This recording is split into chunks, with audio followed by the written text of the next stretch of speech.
Ayy, look, yeah, ayy. I'm in the lab like Dexter, brand new batch he tested. I'm with all the extras, don't try and bitch, I'm pressure. I'm the type to step on steppers, I'm the type to step on steppers. I'm the type to step on steppers, I'm the type to step on steppers. Let's go ahead and jump right into it. Let's get started with our week 3 recap, and we'll start off with the Miami Dolphins. A team that I think we'll be talking about pretty much every episode if they continue to play like they did last week.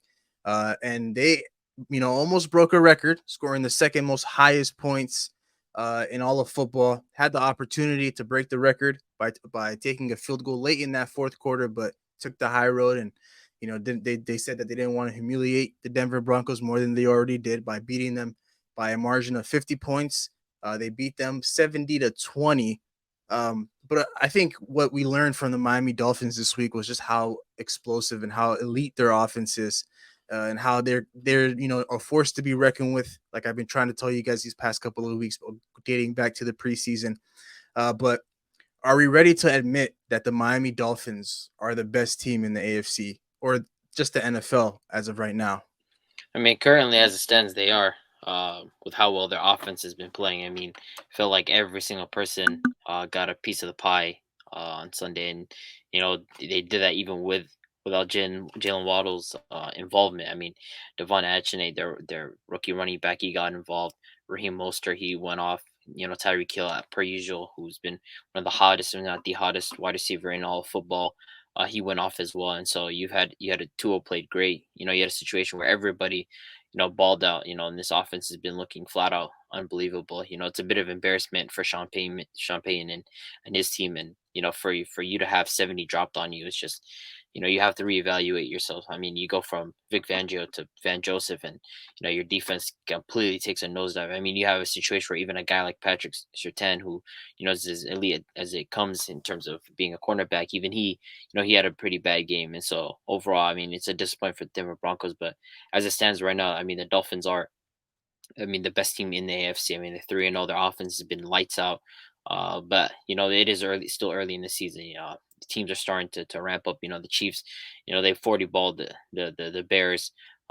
Joe Burrow, late in that second half of that Rams game, he started to look like himself, even though injuries still bothering him. You still have Josh Allen and the Bills still looming around. So, you have a pretty big matchup this week with the Bills and the Dolphins. And I think that's like a real litmus test to see how this Dolphins team really performs, because, if they outperform the Bills, then like a new discussion will be started about them. But as it stands, I think they are the best team in the AFC, but it is just because they're red hot.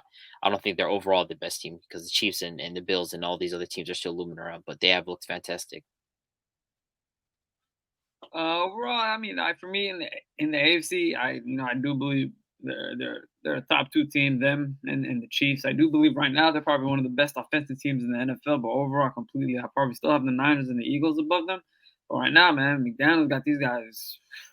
He got them rolling. Offensively, it's unstoppable. Tua, he's on fire. Tyreek's one of the best receivers, and you put this in the scheme when Waddle coming back healthy and having these two explosive running backs behind you, and Mostert and Acne.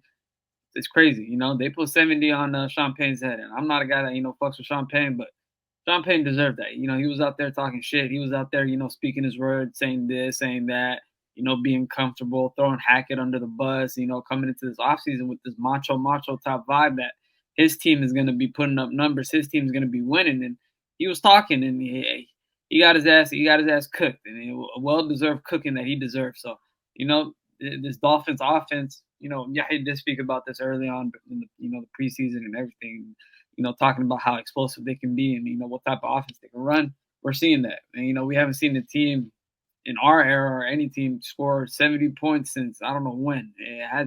It's been a minute, and these guys look like they were playing some Madden on that field. So got to pay some homage and respect to them. Got to pay some respect to Tua. We talked a lot of shit about Tua last year. We still have his doubts this year, but these last 3 games he's been hooping. So yeah, they're one of the best teams in the AFC. Defensively they played great. They're still missing a guy like Jalen Ramsey. So it's for the stars for them. We're still just gonna give Kansas City their respect, even though they haven't looked like the Kansas City of old. They looked fantastic this last weekend. They looked Against absolutely amazing. Chicago, man. Against They looked Chicago, they they had to looked show out for amazing. Taylor Swift, man. Come on Like, now. if we're not giving the Super Bowl champs the benefit of the doubt, then why should we give anybody the benefit of the doubt? I mean, these guys look they're the reigning champs. If we're not giving them the benefit of the doubt, and they've been to the Super Bowl multiple times already, so if anything, they deserve the biggest benefit of the doubt. So I mean, they sit at the top of the puzzle. Because you said Philly and Niners. Niners, I can see they look like they're picking up right where they left off last year, with Brock Purdy under center. But Philly though, I don't know about Philly, man. They don't look like the Philly of old from last year. I They mean, they don't come in with that same type of swagger. they're still winning I, games even with their passing attack being inconsistent. I mean, they're but they're running. really not. They're really Yeah, not their relying running on is the good. passing Yeah. attack like that as heavy as they need to. But at the same time, it's like that run game is just the Swift is finding holes that are open like it's nothing. You know, he's walking through gaps and it's like, okay, where's the tacklers at? So that old line for them is abusive. They get to the 1 yard line and you know what type of play they're gonna do, and it's unstoppable. So he's gonna get his 2 running touchdowns right there, and that's how they dominate. Look at their defense. One of the best defenses in the league, especially with Jalen Carter playing the way he is and the way he stepped up into that defense. I feel like he's one of the best defenders in that front seven. Being a rookie that he is right now, I think he's one of the best players in that front seven. So to have him with everybody else on that D line and that secondary, I still feel like the Eagles still one of the best teams. And if you guys are worried about the passing game, I'm not gonna worry about it much. You got Hurts, and then you got 2 receivers that that can figure it out ASAP. You got AJ Brown, you got Devontae Smith. So for me, to me the passing game is whatever, but focus on the run. Once the passing game start clicking, it's not gonna be an issue for me. Okay, that's fair. You're banking on their passing game just going back to how it was last year over time. The one thing that they got going for them, the 2 things they have going for them right now, their defense and their run game. That's fair. Man, the Miami Dolphins, man. I think I could sit here and confidently say they sit head and shoulders above majority of the teams in the AFC. We'll give the Chiefs their respect, but I would still put Miami at number 1, man. This is, like I said, this is a team that we're going to keep on talking about each and every week, just due to the fact that because they have such an explosive offense. It's just so hard to stop. You can't game plan against speed. There's no game plan you can come up with defensively to try to slow down their playmakers and Tyreek Hill and Jalen Waddle. And the Denver Broncos defense. The Denver Broncos, the one thing that they've been consistent with is just how good they've been defensively, and they were still able to expose them without their second best wide receiver on the team. And so as we keep on moving forward throughout the course of this season, the Miami Dolphins offense, obviously it'll have their ups and downs and it'll have their tests, with the big one coming up in Buffalo this upcoming week. But man, these guys can go toe to toe with anybody. And as soon as Jalen Ramsey gets back into the fold and, early to mid-December, it's going to be interesting to see how things are going to shape up in the postseason. But aside from the Miami Dolphins, let's go ahead and move on to a team in the NFC, which lost their starting cornerback just due to a torn ACL earlier last week, and that's Trayvon Diggs and the Dallas Cowboys. Trayvon Diggs is going to be out for the rest of the season with a torn ACL, and their first game without Trayvon Diggs resulted in a loss to the Arizona Cardinals. I believe the score to that game was 28-16. The Cardinals, they're looking like a better team than we anticipated at first, but with the Dallas Cowboys losing Trayvon Diggs, does that remove them, from the Super Bowl contenders bubble? I think we might have overrated Stephon Gilmore just a bit. I don't think he looked particularly great in that last matchup. The Dallas Cowboys kind of came out flat-footed, and they did seem to adjust for Micah Parsons. They just kept running the ball, and it seems like that's the adjustment that even the Eagles did when they were up against Micah Parsons. They just decided, let's just keep running the ball and basically negate his pass rush ability. I mean, on top of the fact that they were missing 3 offensive linemen. I mean, Zach Martin, he had an ankle injury, and it felt like the Cowboys were able to move the ball, but they just couldn't cash in whenever they got to the red zone. I think they had 5 trips inside the 20-yard line, and it was just almost impossible for them to cash in. So, some of that is just a bit of a luck factor, but at the same time, it's just like it felt like the Cardinals just wanted a bit more. James Carter, he had a fantastic game. Josh Dobbs has been almost like a revelation type of player for this Cardinals team. They have looked good. They've been hungry in how they've been playing. They've been aggressive. And that last throw by Dak, I think that's kind of the criticism that we've had about Dak. It's just, in those specific moments when you need Dak to show up and have of a big moment, that's the type of play that'll show up in. So I do think the loss of Trayvon Diggs does kind of knock them down a bit because that was their true number one. And I don't know how to feel about Stephon Gilmore. I think he's still solid, but I don't think he's as good as everybody perceives him to be. Man, I feel like this Diggs loss is pretty big. I feel like having Gilmore now compared to when he was on the Patriots or on the Colts as a number one cornerback, I feel like now and then it's completely two different times. Right now, he's coming onto a team where they asked him to be the two behind Diggs, and losing Diggs with a torn ACL in practice and one-on-ones, it makes no sense to me. Your star player shouldn't be going 100% like that in practice, especially on a one-on-one drill. It's crazy.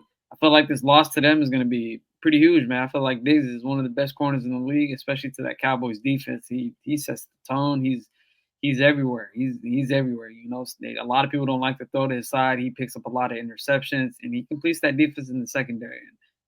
And against Arizona, it just showed, Dak being another game managing quarterback that he is.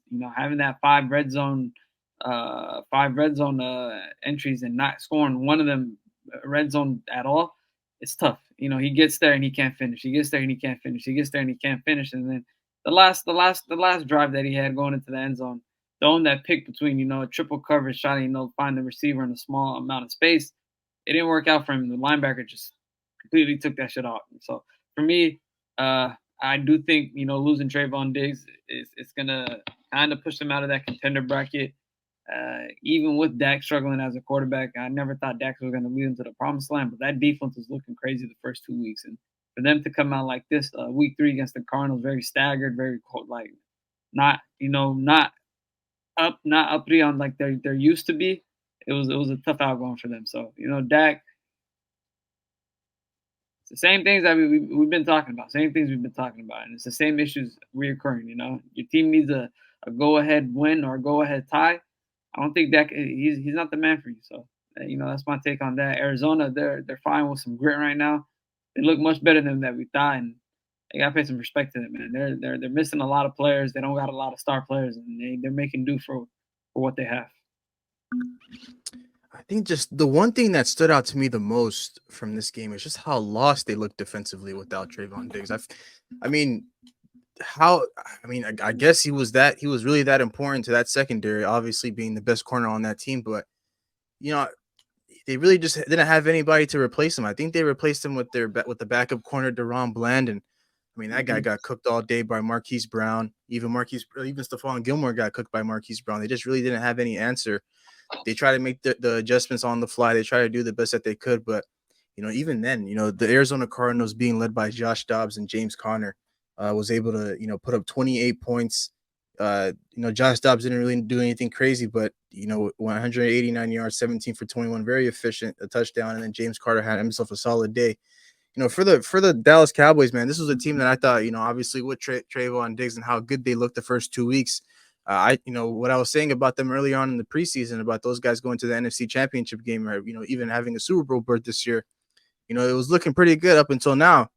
Now I feel like their Super Bowl opportunity or whatever chance they had of making the NFC Championship game alone has gone out the window, because I don't think Trayvon Diggs, you can go ahead and replace him easily and try to slide in some other guy like Deron Bland and just hope that it's the best. It's gonna what was going on before him is going to happen after him. But Dak Prescott, obviously the first 2 weeks he didn't necessarily have to do much, and this conversation about him is still the same. And I thought this was going to be the year that obviously all of that talk, all of the conversations surrounding a guy like Dak Prescott would be put to rest.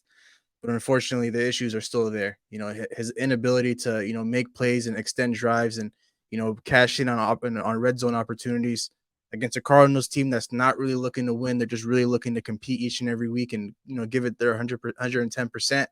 And win or loss, they'll be satisfied, or they'll go home and be like, all right, whatever. We gave it our best shot. But all the credit to the Arizona Cardinals for game planning excellent.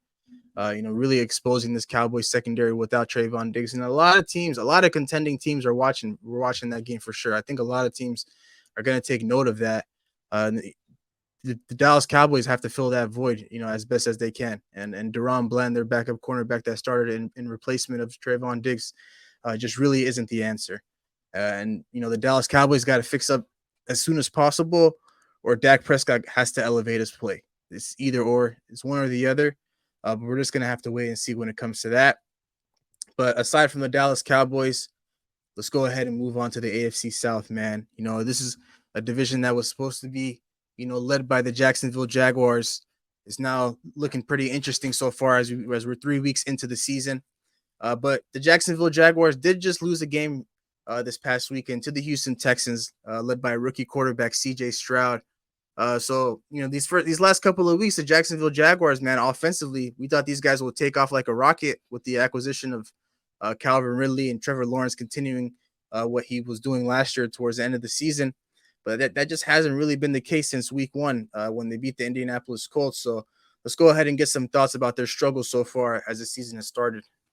I don't know. It's kind of just an odd thing because they start off with the connection between Calvin Ridley and Trevor Lawrence, and then they went into Kansas City and were unable to produce anything. It felt like they couldn't get anything going for that offense, and then again this week, just and crazy. I don't think Trevor Lawrence was even sacked. It just felt like he wasn't even able to find any sort of space to throw to this against this Houston team. He just it felt like his timing on his throws weren't there. Like nobody was getting open. Calvin Ridley, a bunch of drops that happened with Calvin Ridley.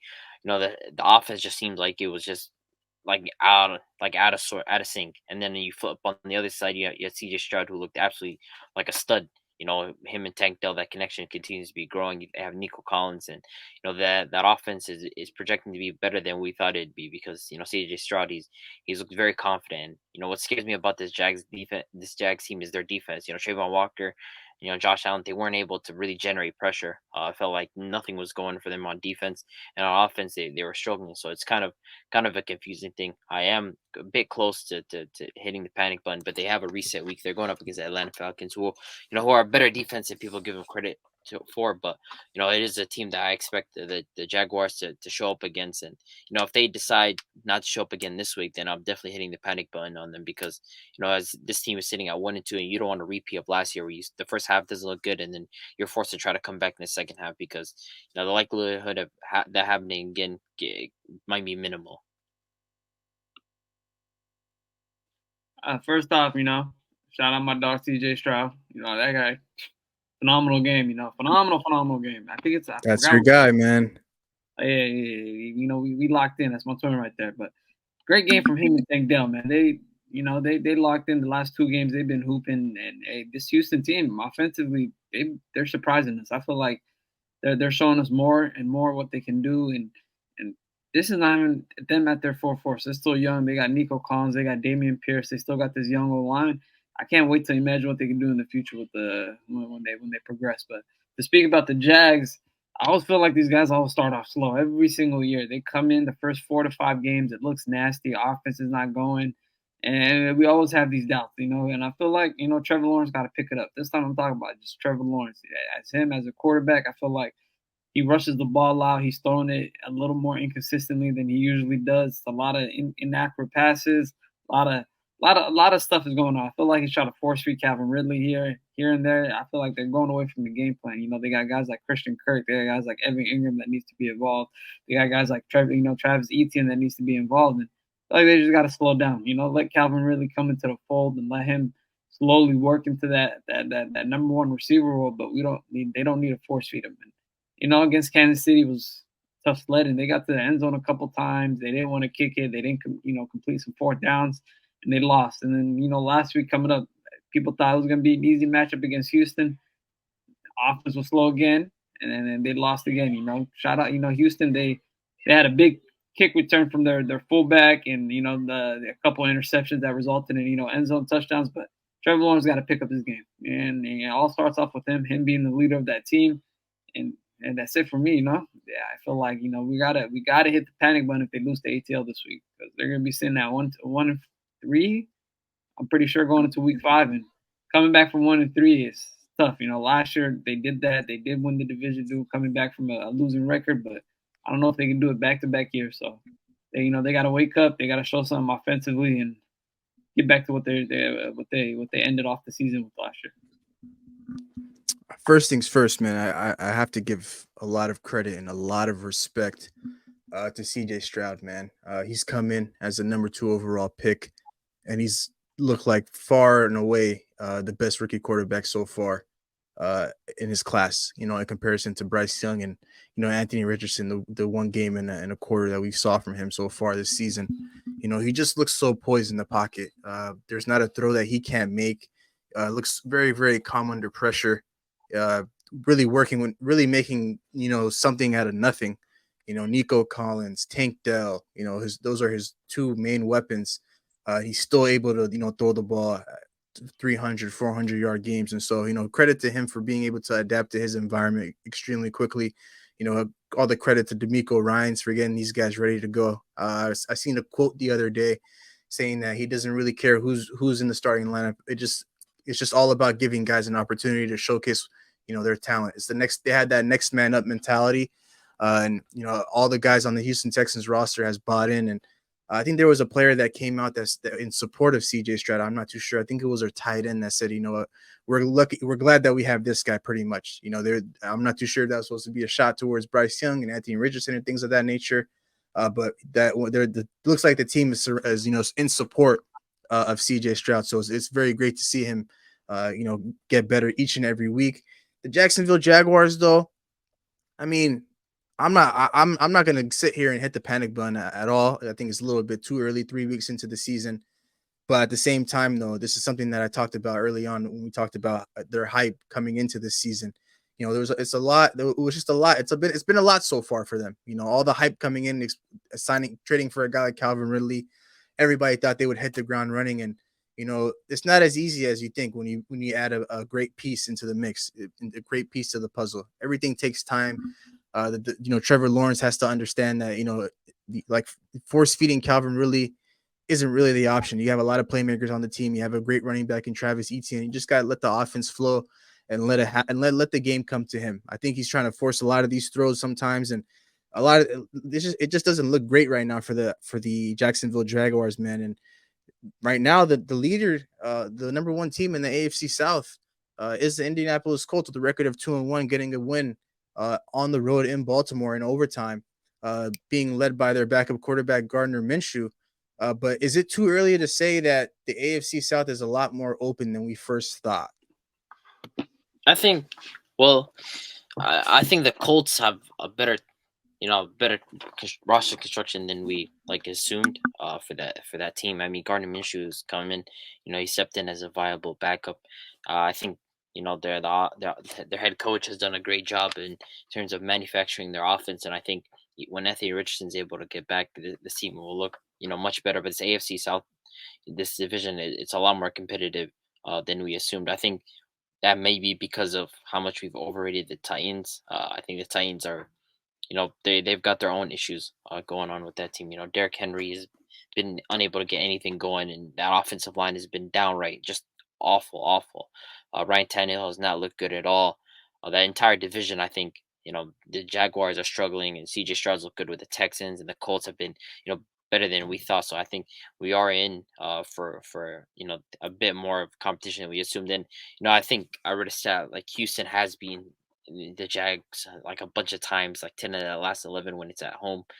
So they kind of do have their number. But as the season goes on, depending on how the Jags do, I think then we'll start to see separation. But as for the Titans, I think we may have overrated them just a bit because Derrick Henry's been struggling behind that terrible offensive line. They haven't been able to create any sort of holes. Ryan Tannehill has been good. DeAndre Hopkins, I think maybe people overrated his ability to just be the same DeAndre Hopkins because separation has been a big thing for him, and it just isn't there. So I think as the season goes on, we'll see some separation, but definitely the CJ Stroud has the Texans in a position that they can compete, and with Anthony Richardson coming back, maybe he can do the same. So we'll just have to see. The AFC South, I feel like it is more competitive than we thought thought it was going to be. I feel like we underrated the Colts and the Texans and overrated the Titans and the Jags. I feel like especially the Titans, the issues they have going on. Henry touching the ball 15 times, getting 20 yards. The O-line in shambles. Defense not looking great. They got a lot of problems going on over there. And the surprise about the Colts, even with Richardson getting hurt and having Minshew stepped in, they're still winning games. They're still competing. They're still fine, man. Offensively and defensively. Guys like Zach Moss is stepping up. Guys like Pittman has been cooking lately. The last 3 weeks he's having above 10 to 11